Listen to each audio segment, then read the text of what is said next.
A paz do Senhor Jesus. Amém, a paz do Senhor Jesus.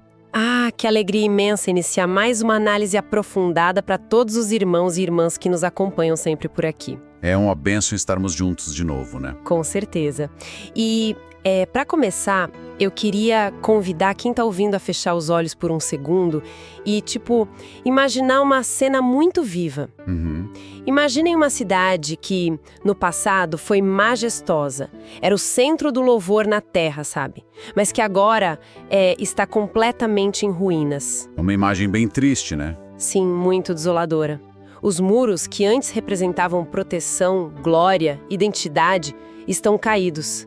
E as portas viraram cinzas. O cheiro de madeira queimada parece que ainda está no ar, décadas depois. Exato, muros caídos representam proteção perdida, famílias desestruturadas, ministérios paralisados e propósitos que foram esquecidos no meio dos escombros. E esse é exatamente o cenário poderoso do tema do nosso trimestre, que é Neemias, restaurando muros, reconstruindo vidas e renovando propósitos. Nossa, forte isso. E é uma imagem forte, mas acima de tudo é uma realidade psicológica e espiritual muito profunda para os dias de hoje. Porque a reconstrução que Neemias liderou, não foi só de pedras e argamassa. É verdade. Foi uma restauração do próprio espírito de um povo que estava, anestesiado pelo fracasso, né? Sim, eles estavam parados no tempo ali. Exato. E o que é fascinante quando a gente analisa a história bíblica é que sempre que tem um movimento autêntico de restauração, tem também uma reação contrária logo em seguida. As trevas, elas não suportam o som de tijolos sendo empilhados. Por isso que o nosso estudo de hoje tem um peso tão grande. Nós vamos mergulhar nas riquezas da Escola Bíblica Dominical, editora Betel, segundo trimestre de 2026. Lição 3. Lidando com vozes contrárias. Uma lição fundamental para a igreja, sem dúvida. Muito. Como destaca o texto áureo lá em Neemias 2,17, chegou a hora de olhar para a miséria, levantar e reedificar, para não haver mais opróbrio, né? Exato. E antes da gente entrar fundo nisso, eu quero dar aquele recado super importante para os nossos irmãos e irmãs. Ah, sim, o pessoal precisa participar, né? Isso mesmo. Não esqueçam de se inscrever no canal, curtir o vídeo, compartilhar com quem precisa dessa palavra e ativar o sininho de notificação. É rapidinho e abençoa muito o nosso trabalho. E olha, eu quero convidar os irmãos de forma muito especial para clicarem nos links dos produtos que estão aparecendo aqui no vídeo e também na descrição. Tem muita coisa boa lá, viu? Nossa, tem demais! A gente selecionou com muito carinho bíblias de estudo fantásticas para aprofundar na palavra, livros evangélicos indispensáveis, perfumes excelentes. Os perfumes são ótimos mesmo. Sim, e também tem moda evangélica belíssima. Tem opções maravilhosas tanto para os irmãos quanto para as irmãs. Clicando lá e adquirindo, vocês estão ajudando muito a manter este canal abençoado no ar. E tem mais uma coisinha, né? O pessoal precisa maratonar a playlist completa do trimestre da Escola Bíblica Dominical Betel. Ah, com certeza, tem que maratonar. Porque para não perder nenhum detalhe dessa reconstrução espiritual, tem que acompanhar desde a primeira lição. É um seminário teológico gratuito praticamente. É verdade. E para mostrar que a igreja está firme nesse estudo com a gente, eu quero fazer um desafio. Opa, qual é o desafio de hoje? Escrevam aqui nos comentários a palavra edificar, assim, bem grande, e coloquem o nome da cidade de vocês do lado. Muito bom. Vamos ver de onde Deus está levantando reconstrutores. Amém. Bom, então a nossa missão nessa análise, é entender como buscar equilíbrio e maturidade em Deus para enfrentar as oposições. Porque elas sempre surgem. Se a gente conectar essa premissa ao quadro geral da vida cristã, a gente percebe uma verdade inegável, sabe? Qual? O inimigo não ataca o que já está completamente destruído e largado. Um terreno baldio não atrai oposição. É verdade, não tem o que roubá-la? Exato. Ele ataca aquilo que está sendo restaurado, aquilo que começa a ganhar forma e propósito para Deus. Nossa, isso já muda toda a nossa visão, né? Para reconstruir, primeiro a gente precisa encarar quem tenta impedir a obra. Os inimigos da restauração. E a lição traz o tópico 1 com o título Neemias identificou a oposição local. E fala dos opositores Sanbalate, Tobias e Gesem. Os 3 famosos, né? Sim, mas aí me bate uma dúvida genuína. Por que esses caras se importavam tanto? Como assim? Jerusalém estava em ruínas há quase um século, né? Era só mato e pedra quebrada. O que incomodava tanto esses líderes vizinhos para eles levantarem com tanto ódio contra Neemias? Essa pergunta é central para entender como a oposição funciona. Porque não era sobre as pedras. Era sobre geopolítica e sobre influência espiritual, sabe? Tinha interesse político por trás. Muito. Sanbalate, por exemplo, não era um cara qualquer. A lição traz uma curiosidade impactante que vem lá do dicionário Wycliffe, da edição de 2006, mostrando que ele era o governador de Samaria. Governador, uau. Sim, e pensa comigo. Durante o tempo em que Jerusalém ficou destruída, Samaria virou o centro de poder e comércio daquela região. Então eles dominavam tudo? Tudo. Uma Jerusalém com muros reconstruídos significava uma cidade fortificada e independente, né? Que não pagaria mais pedágio moral nem financeiro a Samaria. Nossa! A restauração do povo de Deus sempre ameaça o monopólio do reino das trevas. Meu Deus, havia um interesse de controle territorial profundo, então. Mas, sabe o que realmente me chocou ao ler as fontes da lição? O quê? A situação do Tobias. A lição fala que o Tobias era tão influente, mas tão influente, que ele tinha um quarto reservado para ele dentro do pátio do templo em Jerusalém. É um absurdo, né? Inacreditável.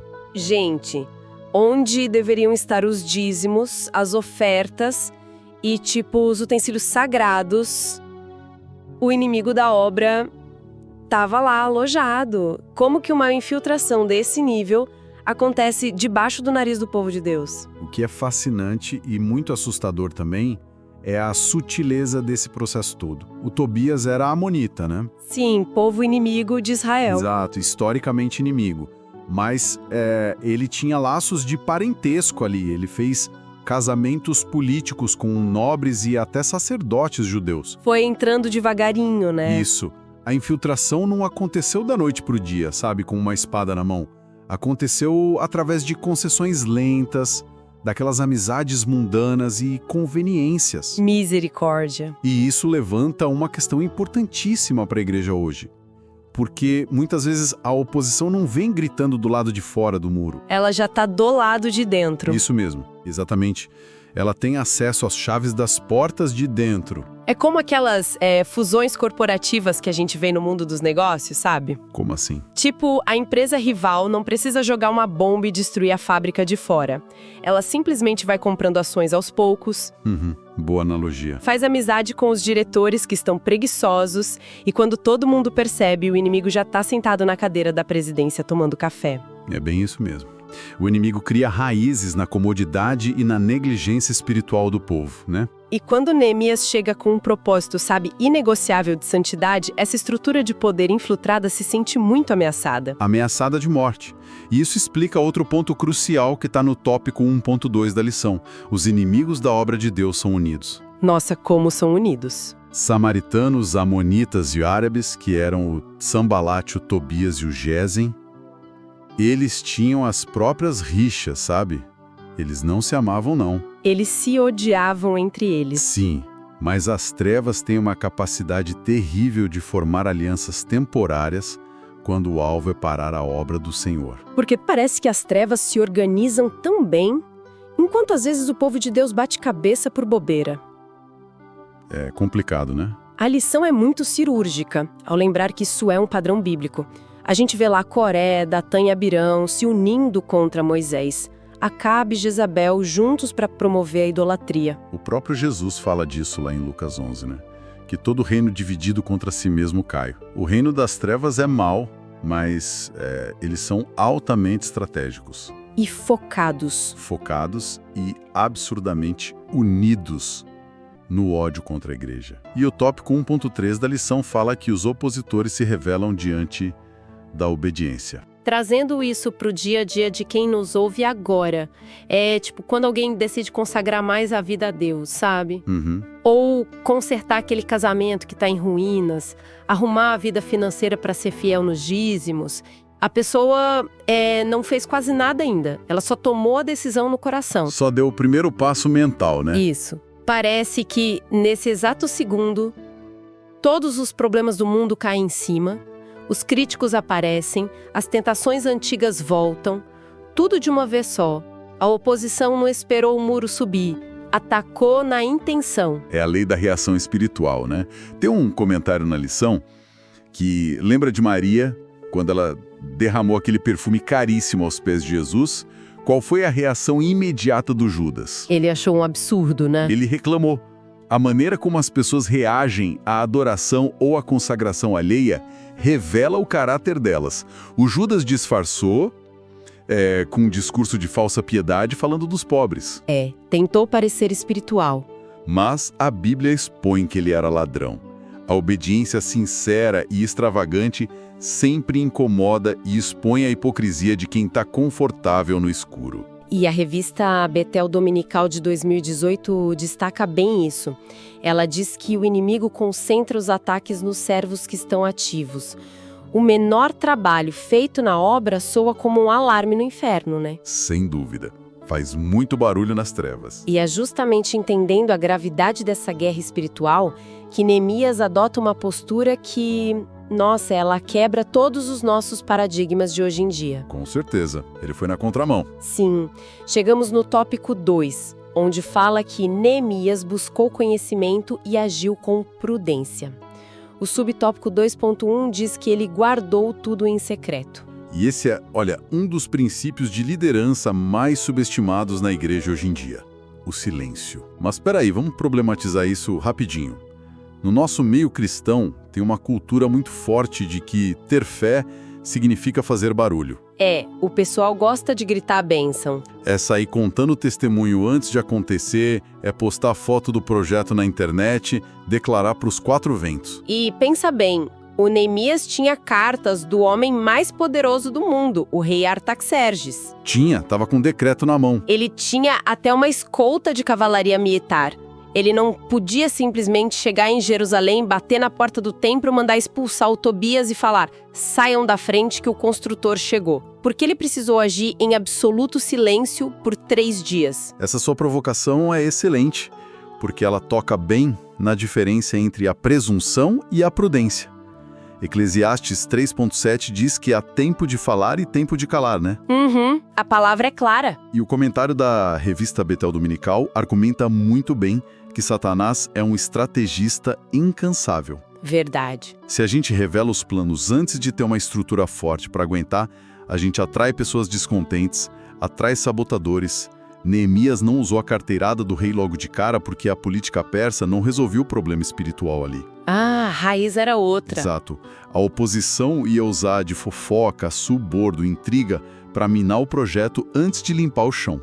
Então o silêncio dele não foi medo, foi uma armadura tática. O silêncio como armadura tática contra a sabotagem. Isso é genial, nossa. E o que ele fez nesses 3 dias calado, o tópico 2.2 mostra que ele buscou conhecimento real. Ele foi inspecionar o local, né? Ele não ficou só trancado numa tenda orando e esperando um anjo trazer a planta do muro.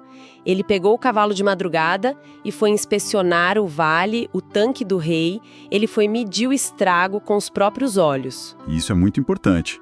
Se a gente olhar para a sabedoria bíblica, Provérbios 1,7 diz que o temor do Senhor é o princípio do conhecimento.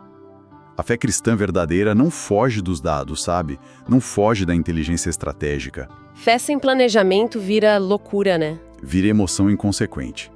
Neemias uniu a revelação que estava no coração dele com a informação real do terreno. Isso dá segurança para as decisões. Em qualquer projeto, até na escola bíblica dominical Betel ou na igreja, você tem que saber o tamanho da dor para saber por onde começar a curar. É a união perfeita do espiritual com o prático. Mas falando nisso, a lição dá um soco no nosso orgulho no tópico 2.3, quando mostra que Neemias dependia totalmente de Deus. Totalmente. Pensa bem, ele tinha currículo, dinheiro, poder e madeira do rei. Ele podia ser autossuficiente e dizer, minha gestão resolve. Mas a lição afirma que autossuficiência é o caminho para o fracasso. E a Habitel Dominical de 2023 faz um contraste que a gente precisa muito lembrar. É a diferença enorme entre autoridade e autoritarismo. Nossa, isso confunde muita gente. Muito.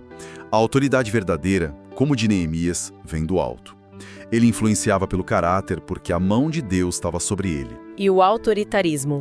A lição cita Diótrefes, lá no Novo Testamento, que operava no autoritarismo, querendo impor poder na força, sufocando a igreja por vaidade humana. Neemias sabia que sem Deus quebrando as correntes espirituais, os muros iam cair de novo. É a diferença cristalina entre liderar na força do braço e liderar no poder do Espírito Santo, né? Bom, então a estratégia dele estava montada. Diagnóstico, silêncio e dependência de Deus. Mas ele não podia construir sozinho. Aí que tá. Uma visão grandiosa não se ergue em carreira solo. Chega a hora de quebrar o silêncio para recrutar os irmãos. E a lição aborda maravilhosamente no tópico 3. Neemias preparou o povo para vencer. Ele tinha que animar aquele pessoal. Como se muda a mentalidade de um povo que passou 70 anos caminhando no meio do entulho, acostumado a apanhar dos vizinhos? Essa é, para mim, a obra-prima da comunicação de Neemias. Porque o tópico 3.1 diz que ele anima o povo usando a ferramenta mais forte que existe, a empatia. Ele se colocou no lugar deles. Lá em Neemias 2,17 ele diz, bem vedes vós a miséria em que estamos. Ele usa o plural, sabe? Ele não disse a miséria em que vocês estão. Exato. Ele estava lá no conforto do palácio do rei na Pérsia, mas ele se incluiu na desgraça. Ele não desceu de terno apontando o dedo para a sujeira dos outros. A lição cita o pastor Valdir Alves num texto de 2022, que é um alerta para nós. Ele diz que ao nosso redor tem gente vivendo entre ruínas no casamento, nas finanças, na fé. Misericórdia. E a gente tem que ter essa empatia. Sim, convocar as pessoas com amor e não julgamento. E essa identificação foi o cimento que uniu os tijolos daquela congregação ali. O tópico 3.2 fala exatamente que o propósito uniu o povo. A lição até cita 1 Pedro 5,8, lembrando que o adversário anda em derredor, buscando a quem tragar. E quem que ele traga com facilidade? O crente que está isolado, né?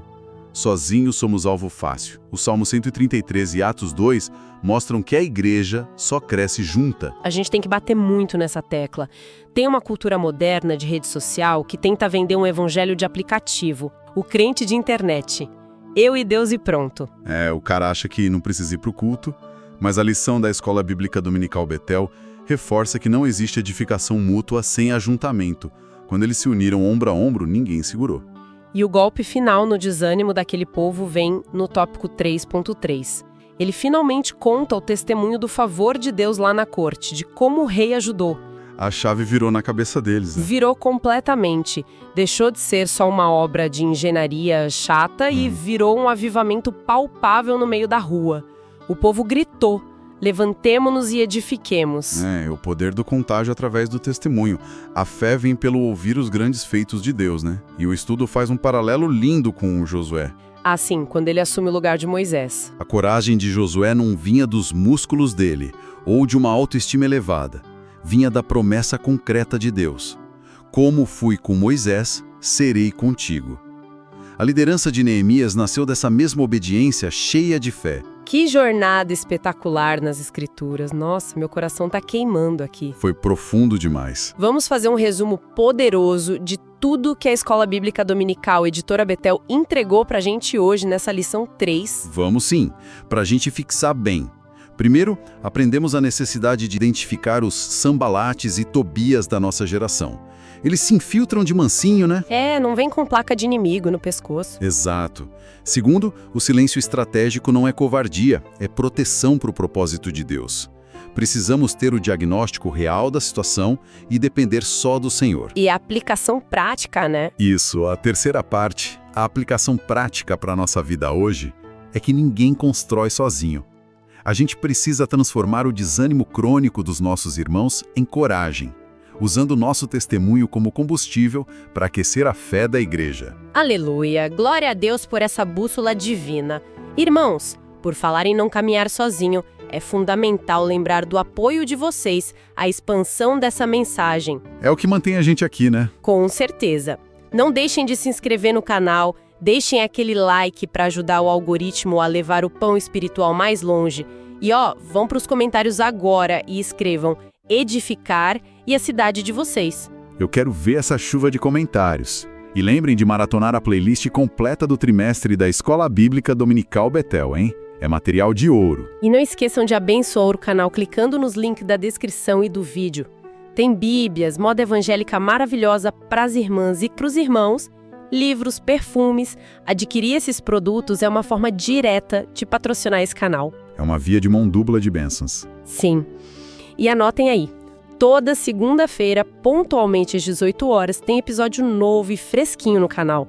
E o próximo encontro, tá imperdível. Vai ser um divisor de águas, viu? A gente vai aprofundar na lição 4, o poder das palavras. Pedras que edificam e não ferem. No mundo cheio de ódio na internet, entender isso é urgente. Meu Deus, eu não vejo a hora. E para selar o nosso encontro de hoje, eu quero declarar uma palavra profética sobre a vida da igreja. Amém. Recebam aí em casa. Que toda voz contrária de Sanbalates e Tobias espirituais que tem se levantado contra o propósito de Deus na sua vida, contra a sua família e o seu ministério, caia por terra agora, no nome de Jesus Cristo. Aleluia! Que o Senhor dê estratégias dos céus a vocês, blinde os seus projetos no silêncio e levante aliados fiéis para segurarem as ferramentas da reconstrução com vocês.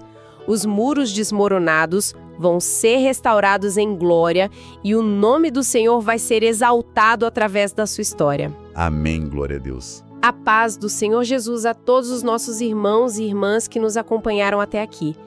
Que a esperança permaneça inabalável. Até o nosso próximo encontro. A paz do Senhor, igreja, fiquem com Deus.